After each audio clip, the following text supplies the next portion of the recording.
Kita pikirnya dibilang bercanda apa kagak ya kan, kayak gitu ya, ya kan. Doanya yang panjang banget ya. Makanya sekarang tuh dia tuh lagi mau naikin itu doang, pamornya doang tuh. Nggak bisa sekarang mah, karena sekarang berita ini muncul juga pasti tambah drop kan. Tambah drop pas, Apalagi begini, ini kan speak up di YouTube ya. Nah, teman-teman ini yang lain kan ngelaporin ke kementerian kerja. Secara naluri nanti misalkan teman-teman ini kecewa,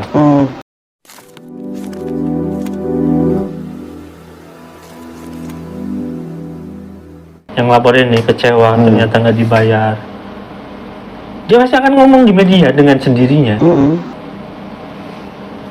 Iya. Nggak dibayar-bayar, apalagi misalkan ya, dia merasa dia besar lah biarin aja, dekat dengan pemerintahan misalnya ngerasa, biarin aja, nggak direspon sama kementerian.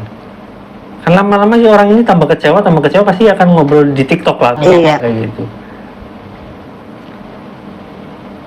Pasti akan lebih ramai lagi, akan lebih jatuh lagi kerajaan King Sulaiman ini. Iya makanya. Bukan King Sulaiman ya, King Salman. King Saklek. Musa kecil ini loh. Iya, Musa kecil ini yang kacau. Katanya, tapi mengakunya. Musab apa Kiron? Kiron kan gitu. Ya kan kalau ini sampai rame, bayangin aja tenaga di luar muncul lagi di unit bisnis yang lain, ternyata karyawannya sama diperlakukannya nggak dibayar gitu. Apalagi ini pintar teman-teman ini, ngapain langsung ke Kementerian Tenaga Kerja. Beda dengan karyawan yang berbulan-bulan di PHP, udah dipecat udah lama, nggak mau ngomong. Udah tahu cuma di PHP. Iya, itu karena kalau teman saya itu hebat. Iya, mungkin karena apa ya? Dia punya kompetensi juga. Tinggi juga solidaritasnya. Ya. Bayangin aja itu karyawan itu lama banget gak digaji, sampai dipecat udah nggak ada, berbulan-bulan nggak ada yang berani ngomong. Mau ngomong itu setelah rame-rame di YouTube. Oh, gitu. Iya. Lah ini bergerak sendiri gitu loh, tanpa ada rame-rame bergerak sendiri, kan itu keren. Berani gitu mas. Tanpa ada rame di YouTube, karena memang seharusnya seperti itu. Kan enak nih, teman-teman ini laporin, kan mustahil itu cuma 5 orang yang dibayar, itu harus dibayar semua.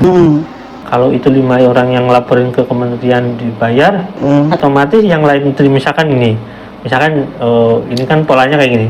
Kalau yang rame speak up dibayar, disogok gitu biar diem. Tapi kan ini nggak akan seperti itu. Beda dengan Paytrend. Teman-teman ini kalau misalkan yang 5 dibayar, pasti yang lain laporin juga ke kementerian. Itu kan jumlahnya ratusan. Itu pasti akan membebani lagi. Dendanya. Kan pemutusan tenaga kerja sepihak itu kan kena apa ya? Denda gitu loh. Terus ya. Gajinya belum. Kacau. Anggap aja kali 100. Misalkan 100 kali 4 juta misalkan ya. Makanya kan aku bilang, udah speak up capek dulu, daripada pasien paling banyak yang dibohongin, ngomong dah. Ya kan? Iya. Misalkan 4 juta kali 100, itu udah 400 juta.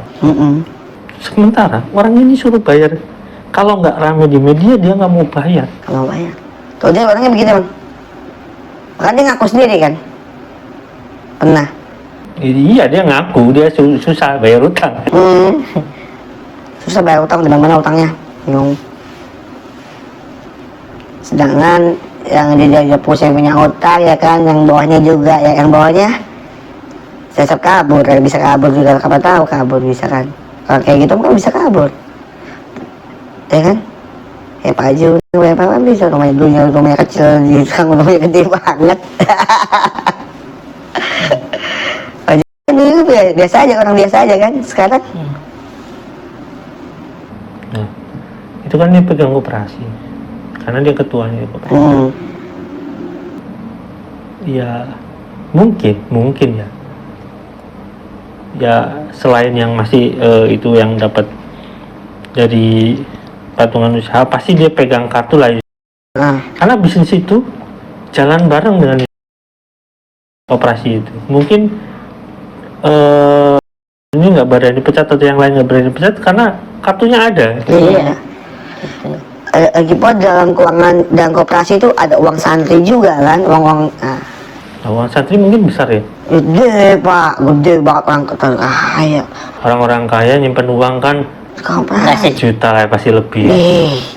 Saya pernah uang jajan itu kan kalau pakai itu kan bisa 5 juta, 10 juta dalam satu itu kartu itu. Uang jajannya itu untuk 1 bulan ya. Enggak, bisa 1 minggu. Seminggu 5 juta. Ada seminggu 5 juta, ada seminggu Bocil bocil.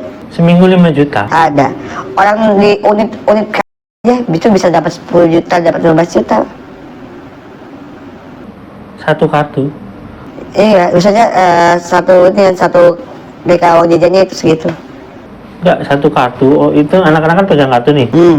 Satu kartu kadang ada yang 5 juta, Iya, yang 15 juta. iya, Itu kan dari orang tuanya. iya. Itu kadang seminggu habis. Kadang ya buat mama anak-anak mereka habis. Kadang Saya kalau 5 juta, jadi 5 juta kali 4 udah 20 juta. iya. Kalau ditabung di koperasi misalkan ya, itu kan jumlahnya bisa miliaran. Makanya, tapi nggak pernah laporan ya? Oh nggak pernah laporan. Oh, itu ya. Oh, itu koperasi yang mana itu? Masih bingung itu juga. Nggak jelas itu. Tapi kalau koperasi yang katanya didatengin dari Kementerian Koperasi, itu yang ada di kantor di sana, yaitu yang dimaksud koperasi Indonesia. Mungkin orang itu juga, tapi saya nggak tahu apakah ini koperasi atau ini koperasi yang dipakai, saya nggak ngerti. Ya jelas. Bisa take out ya? Kita kan tahu ya masalah yang tadi mungkin disebut kayak Ustadz itu di area situ pemakamannya. Nah, yang tadi diceritakan itu, jadi gimana?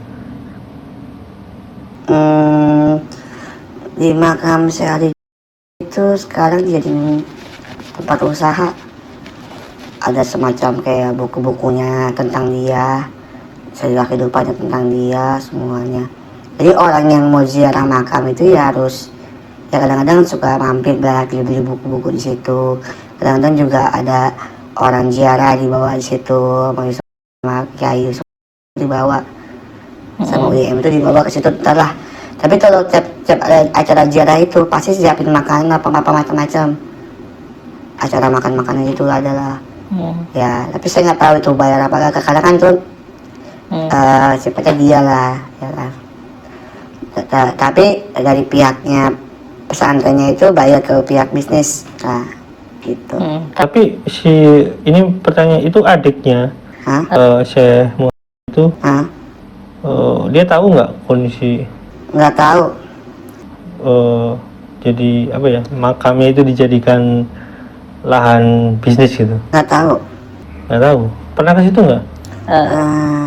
Pernah sih di jarah itu. Kalau jarah sih wajar ya, juga ke kakak gitu. Cuma tahu nggak dijadikan kayak misalkan bukunya dicetak sama orang gitu? Nggak tahu kayaknya, nggak tahu. Jadi itu kan kalau buku kan misalkan berapa eksemplar itu kan ada uangnya, ada hasilnya. Itu yang ngelola buku-bukunya siapa? Pihak bisnis. Store. Itu masih di bawahnya. Itu uangnya masuk kemana nanti hasilnya? Uangnya masuknya ke bagian buku itu eksternal. Anaknya Shelly tahu nggak itu? Nggak tahu kayaknya. Nggak tahu. Soalnya buku-bukunya juga dicetak sama dia sih dari pihak ya. Dari percetakan mereka. Iya, dari percetakannya. Ini kan ya katanya dulu kedekatannya dengan kan cukup kental ya Ustaz. Iya. Saya itu. Malah sekarang dijadikan ladang bisnis juga gitu. Iya, ladang bisnis. Bukunya atau harusnya kan mungkin anaknya sebagai perwakilan harusnya tahu gitu. Atau adiknya lah gitu. Bahkan kadang-kadang kalau kita sendiri kalau lagi nggak ada omset apa yang misalnya wali santri kan kita suka beli merchandise ya siapa kayak Ya sehal itu saya kadang-kadang ya begitu ya baca tuh kan itu orang meninggal malah dibisnisin juga kayak gituin. Jadi kita gimana ya ya gimana ya bukunya dia nggak laku pakai banyak buku orang. ya ngambil buku orang, ngambil ya Juga referensi dari omongan Syahri iya. hukum-hukum Mm-mm. Syahri. Mm-mm. Karena buku yang saya tahu yang terakhir itu kan apa sih kalau nggak salah ya pokoknya tentang hutang lah. Iya. Doa lunas hutang atau apalah kayak gitu. Itu kan nggak laku. Nggak laku Itu dicetak nggak? dicetak sebagian doang lah nggak laku bu. Itu dicetak berapa?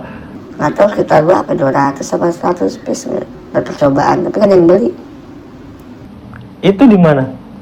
di store kita Tapang. Itu doa lunas hutang itu, ya doa lunas apa? Hutang apa ya?